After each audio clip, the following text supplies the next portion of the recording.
Semakin getir kedudukan ini. Hanya beberapa saat saja lagi untuk ditamatkan. Dan tendangan demi tendangan dilakukan di situ dari kedua-dua pesilat. Kemenangan untuk Umi Masita Hassan dengan serangan terakhir yang dilakukannya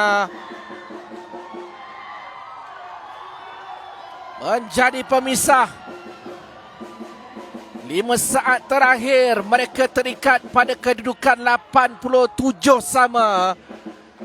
Tetapi di penghujung pertarungan itu, tindakan yang lebih agresif daripada Umi Masita Hassan untuk datang dengan tendangan, dan akhirnya sasaran itu tepat